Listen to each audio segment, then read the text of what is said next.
என்ன சார் ஐந்தாம் படை உள்ளே இருக்கும் போலயே? கண்டிப்பா இருக்கு. அது பேர மாதிரியான படை. அதாவது மத்திய பிரதேசத்துல வந்து சௌஹான் வந்து அவர் தான் முன்னிருந்து அந்த கிரகலட்சுமி திட்டத்தை கொண்டு வர்றாரு. அதை வைத்து தான் அந்த தேர்தல் நடந்தது. அதற்கப்புறம் அவர் வந்து முதலமைச்சர் ஆகல.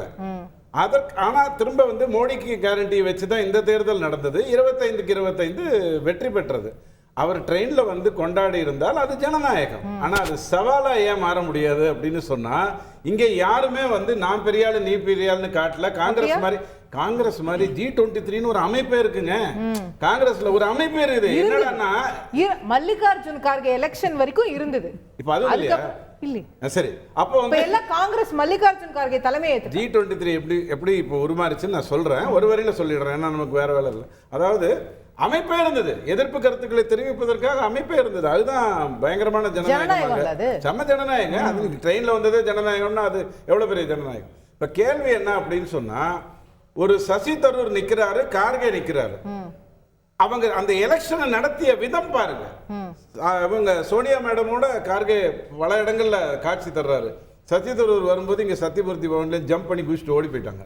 இது மாதிரி ஒரு ஜனநாயகத்தை வச்சுக்கிட்டு பிஜேபி கிட்ட வந்து பேசக்கூடாது. நம்பர் 1. ரெண்டாவது வந்து இவிஎம் பற்றி தொடர்ந்து ஐயா உங்களுக்கு டைம் கண்டிப்பா வரும். நீங்க பாராளுமன்றம் இல்ல கான்ஸ்டிடியூஷனை கையில, ஏன்னா பாவம் ராகுல் காந்திக்கு அதை விட பிடிக்கல அந்த புக்கை. ஏன்னா அதை வச்சுதான் ஓட்டு வாங்கிட்டு இல்ல.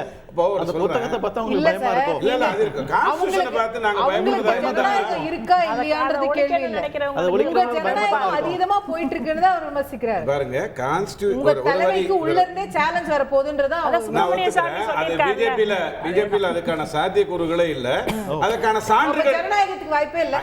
இதான் பாத்தீங்களா? அதாவது நீங்க எங்கிட்ட எப்படி தெரியுமா கேள்வி கேக்குறீங்க? இப்ப நீ தூக்கு போட்டு செத்து போறியா இல்ல விஷம் சாப்பிட்டு செத்து போறியா அப்படின்றீங்க. நான் ஏதாவது ஒரு பதில சொல்லணும், உடனே நீங்க வந்து நம்மள முடிச்சு விட்டுருவீங்க. அந்த கதை எனக்கு வேண்டாம். பிஜேபி பொறுத்த வரைக்கும் ஜனநாயகம் மீறியதாக ஏதாவது ஒரு இடத்துல ஜனநாயகம் மீறி நடந்ததாக ஆஸ்கார் பெர்னாண்டஸ் எல்லாம் காலம்லாம் மறந்துருங்க, அதுக்கப்புறம் பேசுவோம். சாரி, இவர் நம்ம பெர்னாண்டஸ் அவருக்கு அப்புறம் பேசுங்க. இப்போ ஜெயா ஜேட்லி அதெல்லாம் மறந்துட்டு பேசுங்க. உமா பாரதி அதெல்லாம் மறந்துடுங்க. அது காலகட்டமே வேற. அதெல்லாம் மறந்துறணும். அதனால நீங்க எது சொல்றீங்களோ அது மட்டும் பேசுங்க. முன்னாடி பின்னாடி எல்லாம் ஏங்க அப்படி பார்த்தா இப்போ நான் இன்னைக்கு நாளைக்கு எமர்ஜென்சி பத்தி பேசுவேன், நீ கஷ்டப்படுவீங்க இல்லையா? கான்ஸ்டிடியூஷன் புக் எடுத்துட்டு போறவரு அந்த கான்ஸ்டிடியூஷன் புக்கை பெட்ரோல் ஊத்தி கொளுத்துனவங்க பத்தி நான் பேசினா தப்பாயிடும் இல்ல. பழைய கதை விட்டுருங்க. நான் சொல்றது இப்ப இருக்கிற விஷயம். பிஜேபி பொறுத்த வரைக்கும் அதுக்கான வாய்ப்பு இல்லை. இவிஎம் பற்றி தொடர்ந்து பேசினாங்க. சூடு வச்சிருவாங்க, ஏதோ ஆட்டோமீட்டர் மாதிரி சூடு வச்சிருவாங்க அப்படின்னாங்க. இப்ப வாயை திறக்கல, கபால்னு மாட்டி நீட்டுங்கிற பிரச்சனைக்குள்ள வராங்க. நீட்ல நான் ஒரு விஷயம் சொல்றேன்.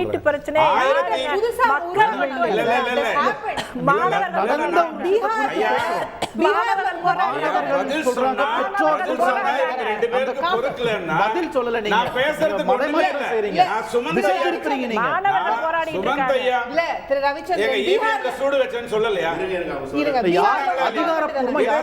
நீங்க நிகழ்ச்சியை பார்த்துட்டு இருந்தீங்கன்னா நீங்க எத்தனை முறை சூடுங்கிற வார்த்தை 1777 முறை சூடுங்கிற வார்த்தையை நீங்க பயன்படுத்தி இருக்கீங்க, கணக்கு வச்சிருக்கீங்க. பீகார்ல உங்க கவர்மெண்ட் தானே? ஆமா, அவங்க தானே பேப்பர் லீக் ஆயிருக்குன்னு 5 பேர் அரெஸ்ட் பண்ணிருக்காங்க. பாருங்க, ஜார்க்கண்ட்ல சொல்றேன். இருங்க, நான் திரும்ப சொல்றேன். காங்கிரஸ் கவர்மெண்ட்ல எத்தனை பேர் அரெஸ்ட் 6 பேர் அவங்க பண்ணலன்னா அது வந்து இல்ல. ஒரு விஷயம், பீகார்ல கூட குற்றவாளி யார் பதுக்கி வச்சிருந்தா, எங்க ஒதுங்கி இருந்தார், எங்க தங்கி இருந்தார்? தேஜஸ்வியோட பிரைவேட் செக்ரட்டரியோட கெஸ்ட் ஹவுஸ்ல இருந்து தான் பிடிச்சிருக்காங்க. 5 யூஜி மீட் சம்பந்தப்பட்டவங்கள ஜார்க்கண்ட்ல வந்து ஒளிஞ்சிட்டு இருந்த நிலைமையில பிடிச்சிருக்காங்க. தேஜஸ்வி யாதவுக்கு சம்பந்தம் இருக்குன்னா தாராளமா சிபிஐ கூப்பிட்டு விசாரிக்க பிரச்சனை இல்ல.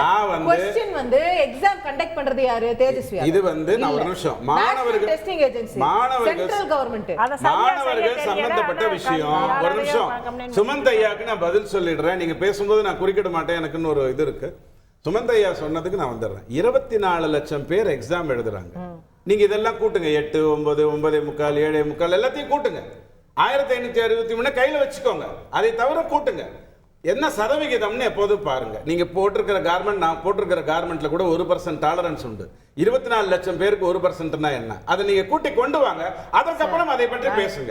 அதாவது தவறு நடந்திருக்கா அப்படிங்கிற அடிப்படையில் இட்ஸ் நாட் தட் சிம்பிள். நீங்க எப்படி சொல்றீங்கன்னா வெளியில வந்தது 1500 ஒரண்டா பால்ல ரெண்டு துளி விஷம் கலந்திருக்கு, பரவாயில்லைங்க 2 துளி தானங்கன்னு கேக்குறீங்க.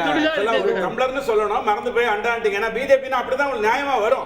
டிஎம்கேனா நீங்க டம்ளர்னு சொல்லிருப்பீங்க, உங்களுக்கு பிஜேபி உடனே அண்டா ஞாபகம் வந்துருச்சு. நான் ஒத்துக்கிறேன் இல்லன்னு சொல்லல. இப்ப கேள்வி என்னன்னா, எனக்கு மகிழ்ச்சியான மாட்டீங்க அண்டாவோ டம்ளரோ நீங்க அதுல காமெடி பண்றீங்க. சொல்றேன் ஜெயில்ல இருந்து ஒரு தப்பிச்சு போயிட்டான ஸ்பீச். நான் ஒரு உதாரணம் சொல்றேன். எந்த பெற்றோர் அனுமதிக்க மாட்டாங்க. ஐயா ஒரே ஒரு நிமிஷம் ஐயா, கான்ஸ்டிடியூஷன் புக்க கையில வச்சுக்கோங்க. ஜெயில்ல இருந்து ஒருத்தர் தப்பிச்சு போயிட்டார். ஜெயிலுக்குள்ள 1000 பேர் இப்ப இருக்காங்க. 70 வருடமா எத்தனையோ 1000 பேர் இருந்தாங்க. இந்த ஒரு பேர் தப்பித்து வைத்ததை வச்சு அந்த ஜெயிலையே மூடிடுவீங்களா? நான் சொல்ற உதாரணம் வேற. என்னது அது? அதுதான் சொல்றேன், பால்ல 2 சொட்டு விஷம் கலந்தா விசாரணையில இருக்குங்க. சுமந்தையா ஒரு விஷயம் என்ன மறந்துட்டாருன்னா, 1563ங்கிறது தெள்ள தெளிவா வெளியில தெரிஞ்சிருச்சு. நீங்க மத்ததெல்லாம் சொல்றீங்க இல்லையா, அவர் பிட் அடிச்சாரு, வசூல் ராஜா மாதிரி கமல் மாதிரி ஒருத்தர் வந்தாரு, நண்பர் விஜய் மாதிரி வந்தாருன்னா சொல்றீங்க இல்லையா, அதோட விசாரணை முடிந்ததா? ஒரு சின்ன சினாரியோ சொல்றேன் சார், அப்படியே கண்ண மூடி இதே சினாரியோ யோசிச்சு பாருங்க சார். இதே 24 லட்சம், இதே 1600 பேர், பிரதமர் மன்மோகன் சிங், எதிர்க்கட்சியில அருண் ஜேட்லி இருக்காரு, என்ன பேசுவார் சார்? கண்டிப்பா தப்பா பேசுவாங்க. அப்புறம் யாரு? அருண் ஜேட்லி தானே. சுஷ்மா ஸ்வராஜ் நேரம் அத கணக்கு பண்ணிருக்க மாட்டாங்க பாராளுமன்றத்துல. சுஷ்மா ஸ்வராஜ் உடனே எனக்கு ஒரு ஞாபகம் வந்தது. இன்னைக்கு சமஸ்கிருதத்துல அழகா வேத்திட்டாங்க பாருங்க அவங்க பொண்ணு. அதை கேட்கும்போது அப்படியே மகிழ்ச்சி. எல்லாரும் ஈஸ்வர் கி சபத் லேதா போது ஆஹா இந்தியாவுல வந்து நியாயம் வந்துருச்சுடா. இல்ல இல்ல ஒரு விஷயம் சொல்றேன், நான் ஒரே வரியில பதில் சொல்லட்டுமா?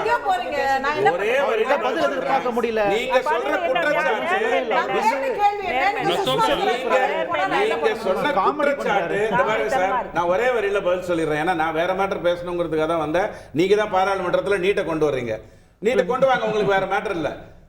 ஒரே வரையில பதில் சொல்றேன். 24 லட்சம் பேருக்கு நடந்த எக்ஸாம்னு முதல்ல முடிவு பண்ணிட்டு விசாரணையில் எதுவும் நிரூபணமாகவில்லைங்கிறத முடிவு பண்ணிட்டு மத்தத பேசுங்க. நீதிமன்றம் சொல்லிச்சா அல்லது ஒரு வழக்கு நடந்ததா, குற்றப்பத்திரிகை தாக்கல் பண்ணப்பட்டதா, எந்த எண்ணிக்கையுமே கணக்கு எடுத்துக்க. அங்க ஒரு 1000 பேருங்க, இங்க ஒரு 4000 பேருங்கன்னா என்ன அர்த்தம்? இவ்வளவு தூரம் சட்ட வியாக்கியானங்கள் பேசக்கூடியவங்க அன்றைக்கு வினோத் ராய் ஒரு அறிக்கையை மட்டுமே வச்சுக்கிட்டு 1,76,000 கோடி ஊழல் நடி அடிப்படையில் பேசினாங்க. சிஏஜே அதன் பிறகு சாதாரணமா நம்ம மஸ்தான் மாதிரி பேசுறாரு. இன்னைக்கு யாரு சொல்லிருக்கா குற்றச்சாட்டு? இன்னைக்கு நீதிமன்றம் தலையிட்டு இருக்கிறது, காவல் நிலையங்களில் வழக்கு பதிவு செய்யப்பட்டிருக்கிறது, பல இடங்கள்ல பெற்றோர் கோரிக்கை வச்சிருக்காங்க. பாஜகவினுடைய இப்போ மத்திய அரசு தானே சிபிஐ விசாரணையை ஆர்டர் பண்ணிருக்குது. விசாரணைன்றது ஒரு பக்கம், பாதிக்கப்பட்ட அது ஒரு பக்கம் நடக்கட்டும். இப்ப நீங்க லட்சக்கணக்கான மாணவர்களோட எதிர்காலத்தை கேள்விக்குறியாக்கி இருக்கீங்களா, அதுக்கு ஒரு பொறுப்புன்னு ஒண்ணு இருக்குல்ல, அந்த பொறுப்பை தட்டி கழிச்சிட்டு நீங்க பேசிட்டே இருக்கிறீங்க. நீங்க இப்போ என்னன்னா இது ரொம்ப வேடிக்கையானது. பேப்பர் லீக்ன்றது வேற டிபார்ட்மெண்ட். இது எப்படின்னு கேட்டீங்கன்னா ரொம்ப காமெடியானது. இது அதாவது 4 ஆப்ஷன்ஸ் இருக்குமா, 4 ஆப்ஷன்ல A and B ஒரே ஆன்சரா. ஒருவேளை 2 எழுதாத மாணவருக்கு என்ன மாதிரி நீங்க மார்க் கொடுப்பீங்கன்னா நான் காம்பன்சேட்டரி மார்க் கொடுப்பேன். எவ்வளவு பெரிய ஐயோக்கத்தனை இது. இந்த மாதிரி ஒரு சிஸ்டத்தை நீங்க வச்சுக்கிட்டு நீங்க வந்து அதை நியாயப்படுத்துறீங்களா நீங்க? அப்போ இதுல பாதிக்கப்படக்கூடிய மாணவர்களுடைய எதிர்காலம் திருப்பி எப்போ எழுத போறாங்க? இப்போ நீங்க பிஜி நீட் கேன்சல் பண்ணிருக்காங்க. எத்தனையோ பேர் செலவு பண்ணி வசதி இல்லாதவங்க பல ஊர்களுக்கு டிராவல் பண்ணி போயிட்டு அங்க ரூம் எடுத்து தங்கி எக்ஸாம் எழுதுறதுக்காக போவாங்க. அப்ப அவங்களோட நிலைமை எனக்கு என்ன இல்ல, மனசாட்சின்னு ஒண்ணு இருந்ததுன்னா அந்த இடத்துல இருந்து யோசிக்கணும். எம்பத்தின்னு ஒரு வார்த்தை இருக்குல்ல ஆங்கிலத்துல, அங்கிருந்து யோசிக்கணும். இல்ல அங்கிருந்து யோசிக்காம நீங்க ஒரு ரொம்ப ஒரு கரடுமுரடான ஒரு பார்வையில எல்லாத்தையும் அணுகுறீங்களோன்னு எங்களுக்கு தோணுது.